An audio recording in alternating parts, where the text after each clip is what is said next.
You're listening to the In the Mix podcast with Marvin Joles.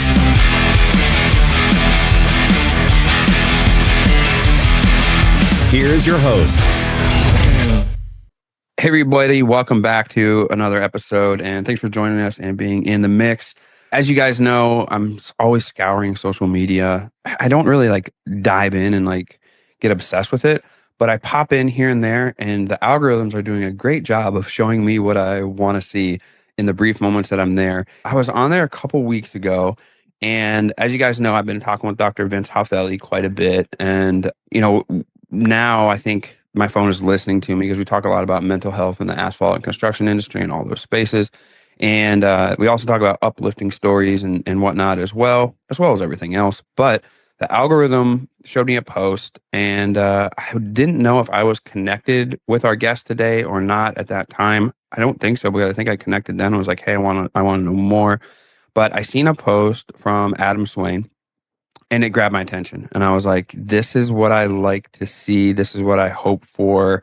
Having two young children, which they're not all that young very much anymore. My daughter got her permit, and Eli's got armpit hair, so I don't know how young you can be in that realm. But it made me hopeful for what our industry brings. So I would love for you to introduce yourself, Adam, and let people know kind of your business and where you're at, and we can kind of go from there. Yeah, thanks, Marvin. I'm in the same place as you. I am so excited about the potential that we have in our industry, and I just want to be part of the movement, the revolution to help bring construction into the 21st century. Mm-hmm. But I grew up in Florida, went to school there, and then I moved shortly after to Colorado Springs. And I got an engineering job, got my license, but decided I wanted to be in the field with people. Back in my Florida days, I was an inspector on construction sites, and I worked other trade jobs. Mm-hmm. And ultimately I decided, the real people work in construction. These people talk about anything. Man, they have fun stories. And then I worked this white collar job, and it was very, very different. I felt like people were a little bit more pretentious. It was tough. What job was that? Yeah. What job was that? Yeah, I worked as a civil engineer, as a design engineer. Down in Florida? Actually, here in Colorado. Oh, there in Colorado. Okay, so you're in Florida, working for a construction company there. You went to college in Florida? Yeah. And then you got your engineering degree in Florida? Or did you go for engineering degree? Okay, cool. And then what was the move for Colorado Springs? Man, my wife and I got married in Florida and decided we were made for the mountains. So that's what we did. Yeah. Yeah, dude, I've been there. Pulpit Rock. I climbed that sucker. Oh, yeah. Yeah, dude. Yeah, I know that's not a huge accomplishment, but for 300-pound Marvin, that was a huge accomplishment. Right? No, that's sweet. When I climbed up That's there. a fun place. Yeah. And then I was at the top of Pikes Peak, but I didn't climb it. So yeah. Okay. My buddy Jason did. But yeah, it's a beautiful place out there. That's a wonderful place to pick for sure. Yeah. Yeah. Colorado Springs is the prettiest place in the US. Hey, I gotta ask you a question. There was an ice cream shop there called something Gold. I can't remember what it was, but it was an ice cream shop, and it was kind of like disco themed. I can't remember what it was, like Frozen Gold, something like that. Dude, it was so good. I'm gonna look it up. I'm gonna text you after the show and be like, hey, this is the spot. And if they still got it, you gotta take your wife there. She'll be like, you're the best. Like, this is the best find. But so you get to Colorado Springs, working a white collar job, and then what? Yeah. Well, I got the itch. I knew I needed to do something. So actually in college, I wanted to be a missionary. Mm-hmm. I decided I'm gonna save a bunch of money. I'm gonna help support myself, and I'm gonna do engineering overseas. I'm a Christian, so I believe certain things, and I thought, man, I'm gonna take my faith overseas, help create better lives for other people, just in underprivileged places of the world. But first, I'm just gonna work this job, make some money. But we always remembered what it was like to be on the construction site. I described that underprivileged part of society, and people that just want connection and conversation. And my wife and I were thinking, man, we had that, back in construction. So the desire grew, the mission grew. Let's be a mission to our backyard, to the construction site, and let's build something really great where we can connect with people and love people at scale. When you're investing in asphalt equipment, trust matters. KM International designs and builds seal coat units, infrared heaters, asphalt hot boxes, and other asphalt maintenance equipment for contractors, municipalities, and professionals across the industry. We run KM seal coat units because they're built tough, they perform in the field, and we trust the people behind the brand. Another big reason we stand behind KM, their equipment is made right here in the USA. Their mission says it best: innovative asphalt maintenance solutions. To learn more, visit kminternational.com, call 810-688-1234, or email sales@kminternational.com. Isn't that a common theme? Like when we go to, I go to church on Sundays, and I've been fortunate enough to go on a good number of mission trips to Guatemala and whatnot now. And it seems like that's a theme when we come back, right? Everyone's like, they always look at us when we come back and they're like, oh, it was such a great thing you did over there, whatever. And there's always somebody from your team who's like, our mission field is right here too, though. It's right in our backyard. Like it's in our town. Yeah. You know, I was telling you before we got on there, in a small rural area, rural population. Everybody knows everybody for the most part anyways. But so we know like, hey, people could use some help right here too. And I think like that's what attracted me to the post that you put up on LinkedIn where we started talking was like I think that we overlook sometimes the fact that we do have people who want to better their lives. They may not have the means, the know-how, or the avenues to do it. But ironically, through business ownership, you create opportunities for people to get into avenues where if they're ambitious enough, if they have the right character, or if they are willing to learn the right character or adapt some of these traits, they can create some of these things in their lives. And that's really where I started going. So you see that, like you and your wife see that, and you're like, okay, we know that these people exist here. We know that we may be able to do that. But the craziest thing is that you have used construction to create this avenue. Elaborate a little bit more for us. Yeah, you and maybe other listeners might know that it's really difficult to start a construction business. Yes. Yeah, so I spent maybe 1 to 2 years bidding small projects, doing work on the side while working my white collar job. And just still trying to do everything. It was a tough part of my life. Yeah. But I loved just running the excavator on the weekends and how old were you, Adam, when you were doing all that? Yeah, if I can disclose, that was when I was 25. Okay. Yeah. So you still had the ambition. The 20s ambition is unmatched. Yeah. In your 30s, you start to realize, hey, I don't quite have as much pep as I did in my 20s. And it really makes you wish, like, you went hard in your 20s, but you're like, I wish I would have went harder.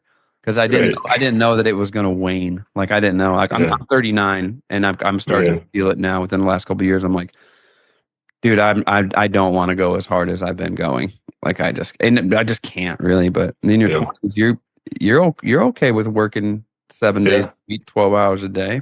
Yeah, and it's before kids, and we're still working on it. But building, grinding, just grind your face off. That's the advice I got. Yeah, but I wanted to build something, but I know that takes time. It takes momentum. And born was 633 Construction. Yeah. Where's that name come from? Tell us where the name. Yeah. So I trying to overcome the stigma where everybody names their construction company after themselves, or just something real generic. Yeah, something like, really top. Apex, Zenith. Like something that's like the best. A+, one construction, whatever it is. I get you. Exactly. But I'm thinking, man, that how do I turn that into making somebody else's name great? I want to make God's name great. So I'm going to name it after God. And there's a Bible verse, Matthew 6:33, says, "Seek first his kingdom and righteousness, and all these things will be added to you." And like, man, that's been a verse that I've clung to my whole life, ever since I became a Christian in college. Man, I decided, yeah, let's see if I can name it after God, and see what we can do with that. And There we go. it took a risk, but I think it's great. So you get a couple of years of grinding. Tell us about the leap of being like, okay, I'm ditching this white collar job and I'm going to jump in and we're going to make construction work. Yeah. It was tough to leave that job. Talk about having some faith. Yeah. Oh man. Yeah. Lots of faith needed for that one. Yeah. I was making good money there. I just bought a house, paying a mortgage. It was tough because by leaving that, I would now have not enough income. Yeah. I need guaranteed money, right? Yeah. Which is just a given when you own a construction business. It's guaranteed. Yeah. Just fall. Yeah. Oh yeah. No. Yeah. Everywhere. What happened was I got a contract that I couldn't do by myself, and I needed to hire people, and I needed to do that full time. Yeah. So I tried to do this thing where I was doing work meetings from my car, engineering from my car, while I watched the other guys work, and then give them some direction, and that's a hard one to keep going. Edge. Yeah, that's a hard one to balance for a while. Yeah, so I didn't last very long doing that, and eventually just let them know, hey, by the way, I'm starting a company, and I'm leaving now. So yeah. So you got going. 63 is born. You make that leap. How do you start? Like, it's just you, and you get a couple guys. You and your wife doing the office stuff. You doing the office stuff. Is she helping you? Is she doing her own job? Like, how do you guys jump into this thing as a couple and get things going? Yeah, well, it went from 70-hour days to maybe 90-hour days or weeks. My wife, it might surprise you, she's also a civil engineer. Oh, heck yeah. You guys are a power couple. You guys are power couple. Yeah. We have great conversations about dirt around the dining table. Yeah, I bet that's super interesting for everybody involved. I'm sure when you guys have a lot of guests over, I'm so super hyped about that. Yeah, but she's a unique one. She actually worked on a pipe crew as an internship in college back in Florida. She's amazing. She knows dirt. She knows construction too. And she caught the same exact mission during the same time I did in Florida while we were in college. That's some even yoking going on right there. Yeah. Oh my gosh. Better than that. She's amazing. But yeah, we just push each other to be better.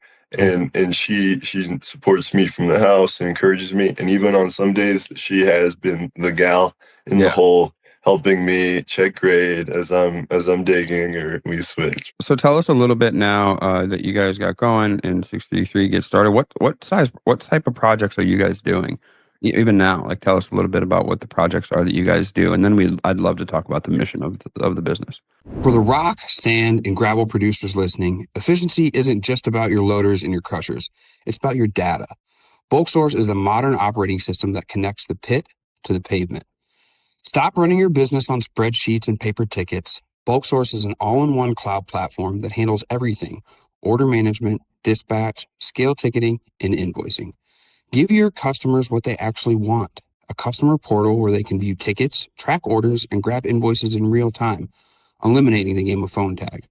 Unlike clunky legacy systems, Bulk Source is cloud native and mobile friendly.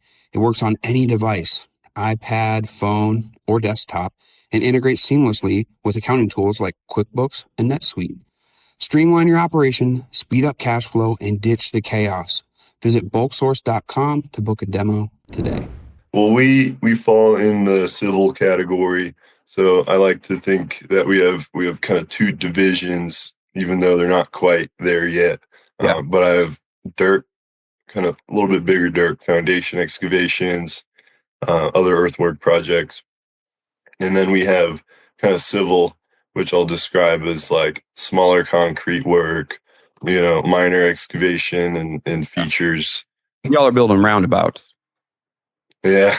guys build all those roundabouts I see in Yeah. Colorado Springs. Yeah. I get it. Yeah. Haven't got to build a roundabout yet. That would be a good one. So you guys, so on the earthwork side, dirt work side, you guys are clearing for like, there's a lot of, when I was last in Colorado Springs, that place was booming with people coming Yeah. in. Is it still in that shape? Yeah. Yeah. It keeps getting voted the best place to live in Dude, the it was US. just so many, besides I split time between here and Nashville. And Hmm. Nashville reminds me a lot of Colorado Springs when I was there, in the fact that like there's just tons of people moving there. They want to live Yeah. there. And there's so many building developments going up. Like I'm seeing earthwork just cleared all the time. You know, I've been off and on there for a year. You guys are doing that, doing earthwork Yeah. and work for big subdivisions or bigger buildings Yeah. stuff too. Yeah. And Okay. commercial new development. Yeah. Cool. Yeah. So we got some dirt world stuff, and then we got some civil engineering, civil work. So asphalt, concrete, we doing that type of stuff a little bit? Or are we doing water retention, water movement, sewer, that type of stuff? Yeah. French drains. Where are we at Um, on the civil stuff? What, give us a little taste of like what you guys dabble in on that side. yeah. Civil can be anything from, curb and gutter Mhm. to we just finished building a EV charging station, Oh, sick. foundations and everything. Cool. And dirt. Dirt's really taken off for us more recently, actually. But yeah, bigger excavations, 1,000 yards Yeah. uh, So and you need more. people. You need people to do that type of work. Yeah, and you Sorry. need really good skilled people. Yeah, you need good, skilled people, which they're also falling out of the sky nowadays. You know, there's Oh yeah, so they're many. everywhere. Yeah, they're just pounding our doors down for jobs. So tell us a Yeah, little bit. You know, one thing that I'm going to kind of reference a little bit that I got from your LinkedIn post, and what you describe. Sometimes when we talk about faith-based businesses, for some people it's a huge turn on. Some people it's a huge turn off. yeah, Right? You're going to get one or the other. But the one thing yeah, is for sure that you know where your owner stands, you know what your owner is about, right? When we do that, they're not fair weather. You're not usually going to catch them with an up and down demeanor, right? Most of the time, they're going to fall back to that. Also, just from different conversations, your employees have an opportunity to keep you accountable if you run a faith based business, right? Because they're going to say, hey, what's it say about? yeah, Because you're going to be preaching sometimes and they're going to preach back to you. Um, yeah, but what the underlying tone, what I'm getting to is that's a culture, right? And some of the best Mhm, businesses in the construction space have the best cultures. mhm, So the culture that I derived from the LinkedIn post where you and I connected on was really about what 633 does for the people who work for the business in the business. So give yeah, us a little bit of a description of that, what that's about, how that is at the forefront of what you all do. yeah, yeah. It's not a small question. It's not an easy thing to talk about. But I think at the core, I'm not trying to be super religious, and I'm not making anybody pray. I'm not, gonna shove anything down anybody's throats. We don't Right. Nobody wants that. But at the core, it's caring for the human in the construction job. Mhm. Um, here's a story of what happened. So I hired two great guys to help run the dirt projects, and we're doing great. They're loving it. They're super on board with the mission to care for people in construction.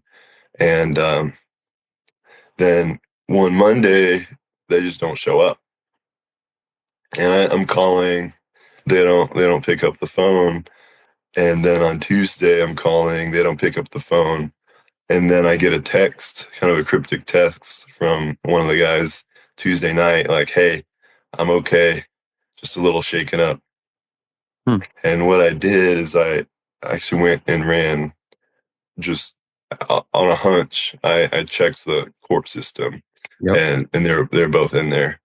They're Oh, both they both got themselves in trouble. They told me they felt like they were on a great trajectory for their life, and then they DUI and other issues with the other guy. And it was really tough. And it was horrible for the business. And that was going to put us in a really bad spot. The one guy was super, super sorry. The other guy was too. And I had to make the difficult decision. Like most people would let them go for putting me in a really bad spot. But I decided, like, let's give these guys a second chance. I see potential in them. I see remorse. I want to be like Jesus to them and forgive. And what that did is that created this trust, this appreciation for what we're really doing here, and this renewed excitement for the mission to take care of people. And I'm so on fire for what these guys are doing now, and they are too. One of the guys, he's not a Christian or religious or anything, but he's like, man, we should start little prayer circles because this is great. Yeah. Good. One of the biggest challenges in concrete work is control. Control over quality, control over timing, and control over cost. Cementech designs and delivers volumetric concrete mixers that are some of the most accurate and technologically advanced in the industry. Their equipment gives contractors real control over schedule, budget, and concrete quality, allowing crews to mix exactly what they need when they need it, without the waste and limitations of traditional barrel mixers. I've been in the same industry circles as Cementech for years, and I've interviewed contractors who run their equipment every day. It works, it delivers. If you want to learn more or to find a dealer near you, head to cementtech.com. There's this thing where like people feel the requirement to appear faultless, right? That's why people lie to cover up sometimes. Yeah. And they just feel like as soon as they do something, they're not worthy of whatever it is that they were striving for. And that's such a false narrative for anybody to keep. Like we're never going to be perfect. Like there's nobody in this world that's ever going to be perfect or faultless. And I think the big problem is social media is a double-edged sword for me. I love it, and there's things about it that I can't stand about it, but there's things about the world in general that's that way. And the big one is the fact that we have this impression that we all need to just be just superstars and that there's never any fault. And like these guys that quote unquote make it are just studs and everything's going perfect in their life. And it's like, I've been fortunate enough to be behind the scenes. I've had some success on social media and whatnot. And people that have befriended me that probably would appear that way to certain people. Let me tell you, they're just people. They're just like us. Yeah. They're dealing with stuff. If you knew how many days some of my best friends who are super successful were right on the edge of just like folding it up and being like, nah, had enough, or dealing with stuff that we couldn't even imagine. I think it would surprise everybody. So I always tell that to everybody, I'm pretty forgiving, but I think that's because I realize that I need people to be pretty forgiving of me too, because I'm also short. And isn't that I'm pretty sure from what I've read in scripture a couple times, that's the number one rule, right? Is to do unto others as you would do unto yourself. And I need some forgiveness, man. So I got to forgive people. Yeah. And I think that when the guys realize that, you get more respect that way than if you were just to cut them off and be like, no, you're done. Sometimes you get more respect where they're like, yeah, this is a good guy. Like he's giving me a shot. They get more appreciation for the second shot sometimes, I think, than they do the first shot. Yeah. Yeah, man. That's the biggest lie ever, that everybody's perfect. It's damaging. Yeah. Yeah. And I think that's why we're seeing such issues with this younger generation. And just think about the depression and the suicide is what do they get on their phones and scroll and see. Mm-hmm. And it's really challenging to try to overcome. Yeah. I want to ask you a little bit about, like, I imagine you have some conversations with the guys that work for you and gals that work for you. Do you think that there's more ambition for 633 success from the overall team when they know that the mission is for the success of the people that work there? Do you feel like 100%. that? Yeah, absolutely. And even more so, people see that the ambition, the mission is to impact the whole Colorado Springs construction industry. Yeah. And they get behind that too, Okay. to love everybody and take care of everybody in construction, not just about themselves and raising themselves up. Mhm. But yeah, it's really sweet. Do you find that employees and people that work with you, they're more open to conversation about personal things, being with that type of thing? Because 100%. I mean, It's cool. we talk with a lot of, Dr. Hafeli has spoken a lot at different events in the asphalt industry and construction industry around the world. And one of the biggest things is, hey, we need to get a protocol in where like we can get people to talk about what's up and what's going on with their lives because, construction, man, we're calloused hands, torn jeans, and Yeah. buttoned shirts, and we're trying to we pack our own lunch. We're just trying to get through the day, and we're tough as nails. We ain't gonna talk about any of that stuff, man. Yeah. We're tough, dude. Oh, yeah. But with the longer we do that, the worse it gets. And like for us, trying to crack that stigma is, hey, we got to talk with somebody. We're with our work family almost as much, if not more, than with our real family. Yeah. And we can't just keep burying some of this stuff. Tell us a little bit about that you've found people to be more open for conversation about that stuff, and maybe the effect that you've noticed it's had on them and their mental health. We create a platform personally for one-on-ones to get with people and really talk about what's going on, inside. Mm-hmm. I've had plenty of conversations where, how are you really doing? What's going on at home? How was that AA meeting? Do you feel like you're getting community there? Questions like that to help really learn, like, where are people really coming from? What can we really do to take care of them? And what's going on in the heart here? Yeah. And it's really cool. That's my personal passion, is caring for people in the deepest nooks and crannies. Yeah. And we create that environment, and man, it breeds more conversation with each other. I know, the one guy I talked about that went to jail, and I guess they both did the same weekend. Now they talk with each other about how they can help each other out personally, and what is going on with the mental state. Like, oh, I'm feeling, like, putting words to it. I'm actually feeling this today. Yeah. And we're not that tough as nails culture because we know we're broken too. Yeah. But yeah, it's Yeah. I think different people need different levels of stuff, right? Like there's some guys where like all you need to do is just ask them if they're good. If they say, yeah, I'm good, maybe that's enough. yeah, There's some guys where like you ask them what's up. Listen, man, they want to sit down. We're about to carve out an hour. We're going to stay after at the shop and hang out. And we yeah, do this twice a week or whatever. Me personally, as I've shared on different podcasts and whatnot, especially with Blacktop Banner near the end, I started using BetterHelp online, right, for some therapy, just because it was like, I need to talk to somebody that's unbiased in the construction space, doesn't know me, and is just like, give me an outside perspective.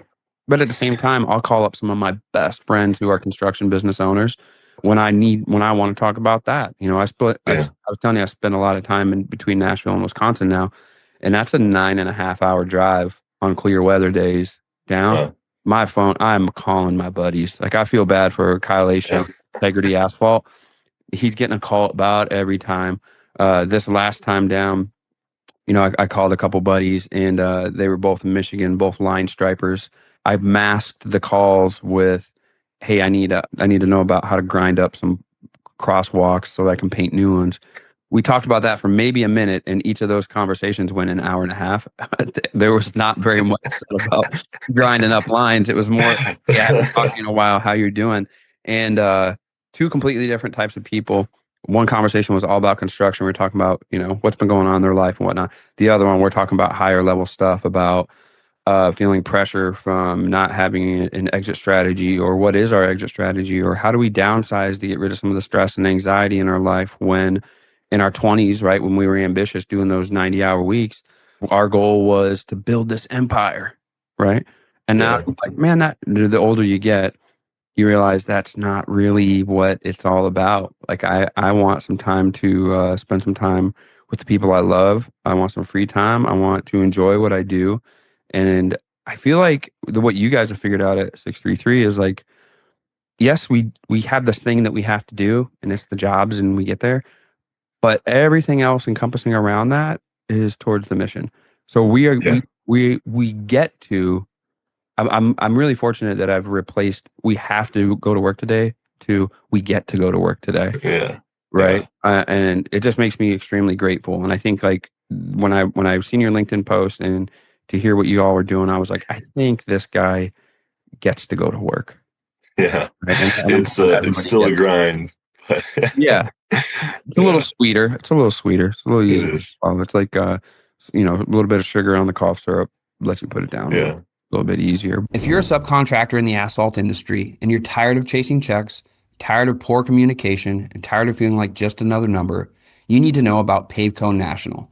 Paveco isn't just another national contractor. They're the national contractor that subcontractors actually want to work with. Why? Because they communicate clearly, they pay on time, they pay well, and they work with some of the largest properties in the country.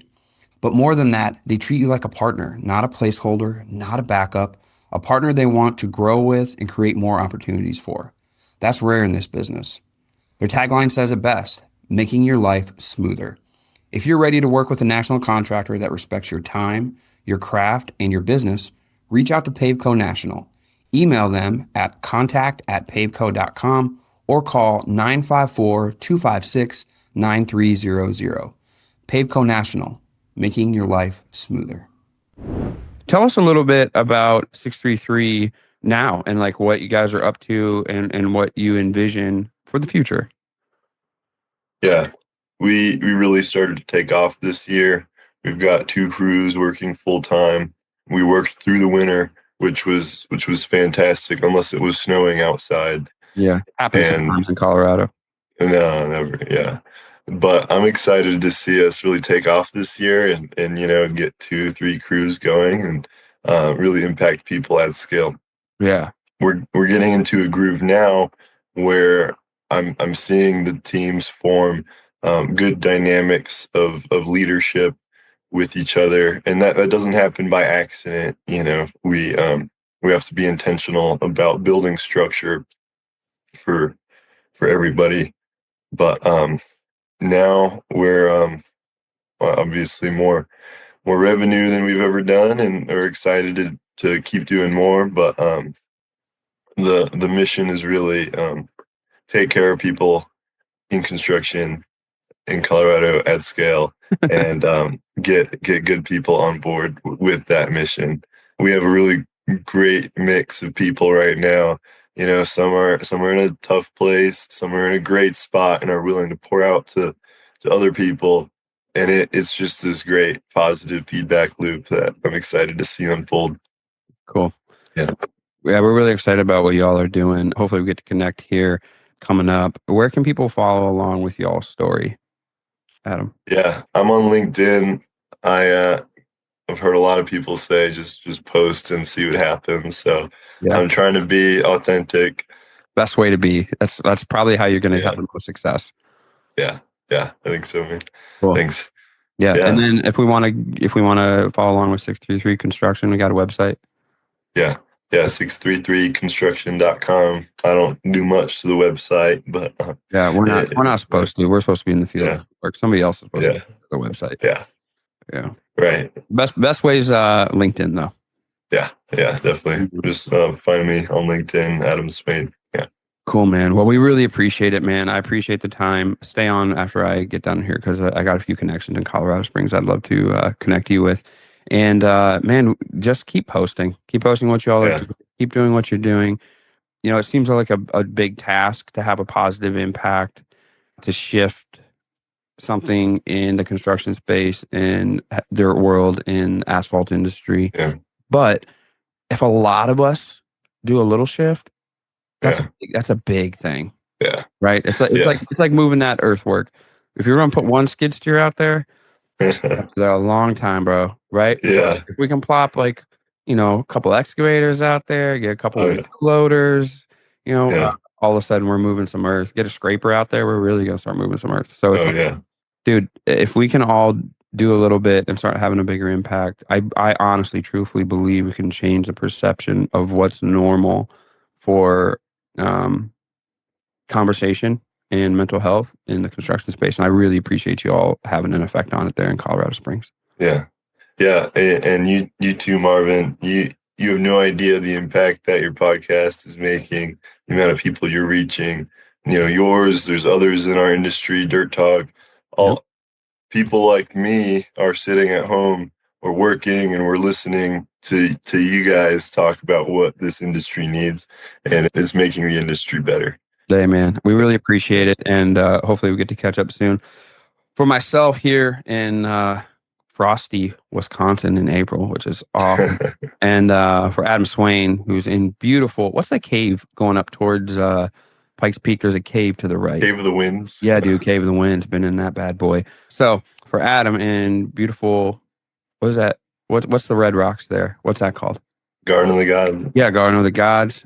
Man, you're in a beautiful spot right there. You have to come. Yeah, dude. In Wisconsin. It's ridiculous. All right, I'm reminiscing too much. All right, for myself, for Adam, as always, thanks so much for joining us and being in the mix. Till next time, peace.